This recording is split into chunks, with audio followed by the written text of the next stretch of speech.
আসসালামু আলাইকুম ভাই ব্রাদার, কি অবস্থা সবার? সবাই আশা করি অনেক ভালো আছেন। আমি অনেক ভালো আছি, তাই সতেজ মানে নতুন একটা ভিডিও নিয়ে চলে এলাম। তো আজকের ভিডিওতে আমরা যাচ্ছি বাংলাদেশের অন্যতম পর্যটন কেন্দ্র সেন্ট মার্টিনের উদ্দেশ্যে। সেন্ট মার্টিনকে এক কথায় বাংলাদেশের স্বর্গ বলা যায়। আর এই নীল জলরাশি ভেদ করে নিজের দেশের পতাকা উড়িয়ে সেন্ট মার্টিনের দিকে এগিয়ে যাচ্ছে আমাদের জাহাজ। জাহাজ ছেড়েছিল কক্সবাজারের নৌঘাঁটি থেকে। সকাল ৮টায় রওনা করি আমরা কক্সবাজার থেকে এবং সেন্ট মার্টিনে পৌঁছাতে পৌঁছাতে একদম প্রায় বিকেল ৪টা বেজে যায়। যেহেতু বিকেল ছিল তাই আমরা প্রথমে সেন্ট মার্টিনে নামার পরে রুম নিয়ে তারপরে হালকা ফ্রেশ হয়ে একটু ঘুরে ফিরে দেখছিলাম চারপাশ। কারণ আজকে আর কোনো প্ল্যান নেই, যেহেতু বিকাল হয়ে গেছে, একটু পরেই সন্ধ্যা নেমে আসবে।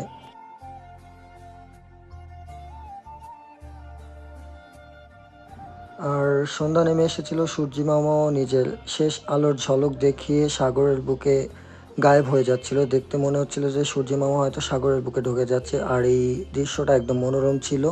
যেহেতু আমরা সেন্ট মার্টিনে পৌঁছাতে পৌঁছাতে একদম বিকাল হয়ে যায় এবং কিছুক্ষণের মধ্যে সন্ধ্যা নেমে আসে, তাই আমরা ভাবছি আজকে আর কোনো প্ল্যান নেই, আজকে আমরা শুধু রাতে বারবিকিউ করব। তাই চলে গেলাম মাছ কেনার জন্য এবং মাছ কেনার পরে রুমে ফিরে আসলাম।